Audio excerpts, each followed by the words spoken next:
نظریہ ضرورت کا سہارا نہیں لے سکے گا۔ میں سمجھتا ہوں کہ ہمیں اس حوالے سے وہ دن جب عدالت عظمیٰ نے یہ یونانیمس فیصلہ دیا، اس دن کو پاکستان کی تاریخ میں آئین کی سربلندی اور پارلیمان کی سربلندی کا دن ہمیشہ منانا چاہیے اور اس کو یادگار دن تصور کرنا چاہیے۔ جناب اسپیکر، آج بھی آپ نے دیکھا اور پچھلے ایک ہفتے سے یہ ڈرامہ چل رہا تھا اور کتنی ڈھٹائی کے ساتھ جھوٹ کے اوپر جھوٹ بولا جا رہا تھا کہ پتہ نہیں کون سا خط آیا، کہاں سے آیا، اور اس میں اس کے ابھی تک کل بھی یہاں پر ڈپٹی اسپیکر صاحب نے کل بھی وہ خط لہرایا اور کہا کہ یہ لے لی پرسوں جی یہ لے لیجئے، اور سیکرٹری صاحب کو کہا کہ یہ لیڈر آف دی اپوزیشن کو دکھا دیں۔ نہ میں نے وہ خط دیکھا ابھی تک، نہ مجھے کسی نے دکھایا۔ یہ ہے وہ ڈرامہ اور جھوٹ اور فراڈ جو اس ایوان کے ساتھ نہیں بلکہ پوری قوم کے ساتھ کیا جا رہا ہے۔ اس حوالے سے جناب اسپیکر، میں سمجھتا ہوں کہ دودھ کا دودھ اور پانی کا پانی ہو جانا چاہیے۔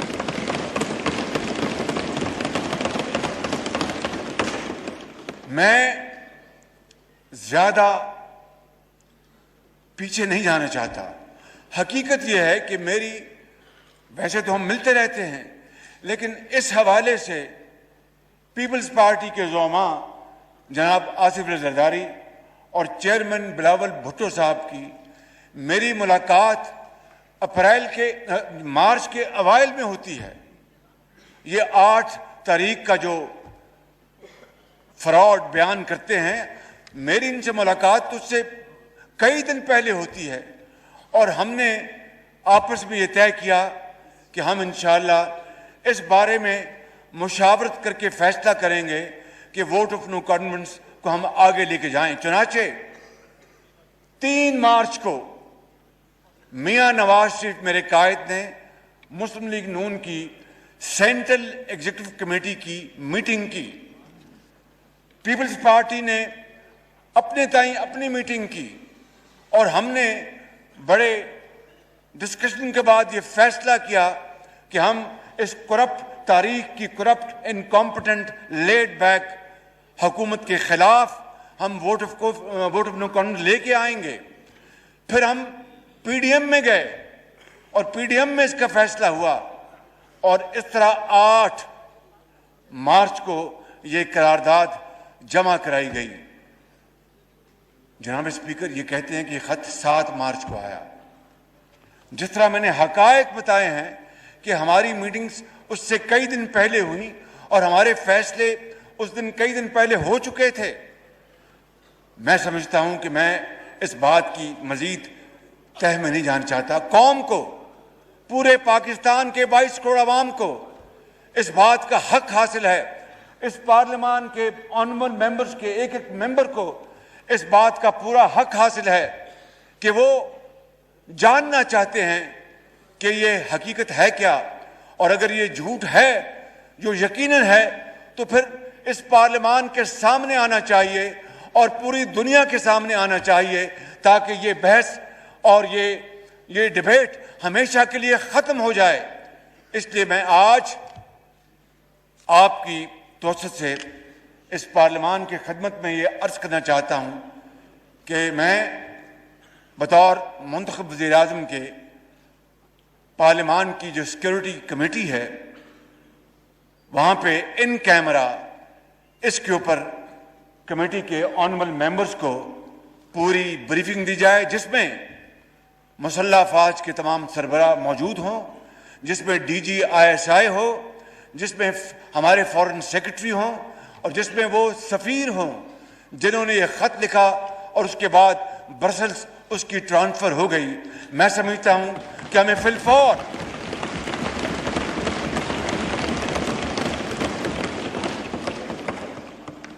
ہمیں اس میں قطعاً دیر نہیں کرنی چاہیے تاکہ پوری قوم کو پتہ چلے۔ اور میں آج جناب اسپیکر آپ کی خدمت میں عرض کرنا چاہتا ہوں، اپنی طرف سے اور بلا خوف تردید ان قائدین کی طرف سے میں یہ کہنا چاہتا ہوں کہ اگر اس حوالے سے اگر ایک رتی برابر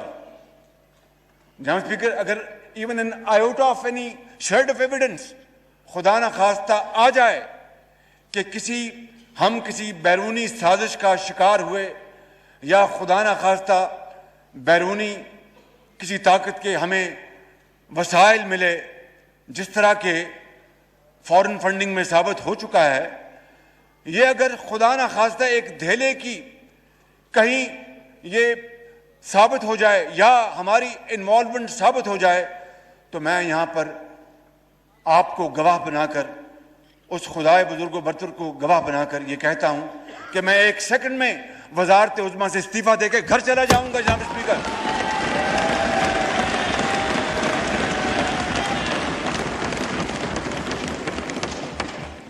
اس لیے میں سمجھتا ہوں کہ یہ بحث آج ختم ہو جانی چاہیے۔ میں انشاءاللہ پہلی فرصت میں ان کیمرہ سیشن کا میں انتظام کرا کے جناب کو میں اطلاع کروں گا۔ جناب اسپیکر، میں ایک مرتبہ پھر اپنے جملہ قائدین کا میں شکریہ ادا کرتا ہوں، تمام اتحادی پارٹیز کا شکریہ ادا کرتا ہوں، تمام باضمیر ارکان کا شکریہ ادا کرتا ہوں، اور میں اپنے قائد میاں محمد نواز شریف کو سلام پیش کرتا ہوں کہ جنہوں نے اس سارے معاملے میں میری مکمل رہنمائی فرمائی۔ اور جناب اسپیکر، بلا شبہ ہمیں اس موقع کے اوپر ہمیں ذرائع ابلاغ، سوشل میڈیا، تمام صحافتی اداروں، تنظیموں، پریس کلبز اور سول سوسائٹی کے ان آئین پرستوں، خوف اور لالچ سے بے نیاز ان افراد کو، ان جماعتوں کو میں سمجھتا ہوں کہ ان کا بھی ہمیں دل کی اتھاہ گہرائیوں سے ان کا شکریہ ادا کرنا چاہیے کہ انہوں نے اس وقت آئین اور قانون کا پورا ساتھ دیا اور یہ جمہوری عمل کو آگے بڑھنے میں پوری مدد کی۔ اس حوالے سے میں سمجھتا ہوں کہ ملک بھر کی وکلا برادری، Pakistan bar council, supreme court bar ایسوسی ایشن سمیت تمام بارز کا ہم دل کی گہرائیوں سے شکریہ ادا کرتے ہیں کہ وہ ہمارے اس بیٹل میں ہراول دستہ تھے اور انہیں ہر جگہ انہوں نے پوری طرح رہنمائی کی، اور جب موقع ملا تو پھر وہ سپریم کورٹ میں آج خود انہوں نے پٹیشن داخل کی، سپریم کورٹ نے خود سو موٹو ایکشن لیا۔ لہٰذا میں پورے ملک میں کہ طول و عرض میں پھیلے ہوئے لاکھوں وکلا حضرات کا میں اپنی طرف سے اور اپنے قائدین کی طرف سے میں شکریہ ادا کرنا چاہتا ہوں۔ جناب اسپیکر، میں آتا ہوں بڑے اہم موضوع کے اوپر۔ میں نے یہ کئی مرتبہ کہا کہ قرض کی زندگی کوئی زندگی نہیں، زندگی وہی ہے انسان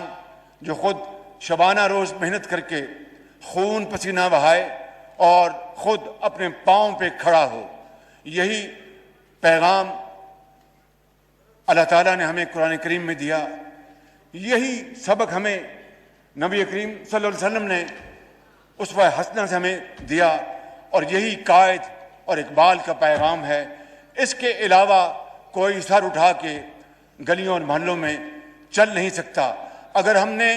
زندہ رہنا ہے تو ایک باوقار اور خود مختار قوم کی طرح رہنا ہے۔ اس کے بغیر ہم اپنا کھویا ہوا مقام حاصل نہیں کر سکتے۔ جناب اسپیکر، میں نے یہ عرض کرنا ہے کہ بے شک ان 4 سالوں میں یہ تمام ساتھی، یہ زوماں ان کی بیٹیاں، ہماری بہنیں بیٹیاں جو یہاں بیٹھی ہیں، اور یہ سب یہاں پر لوگ جنہوں نے جیلیں اپنا برداشت کی اور جھوٹے مقدمات یعنی چرس اور بھنگ جیسے جھوٹے مقدمات بنائے گئے، بتائیے کیا کوئی سوچ سکتا تھا کہ خدا داد ملک پاکستان میں اس طرح کی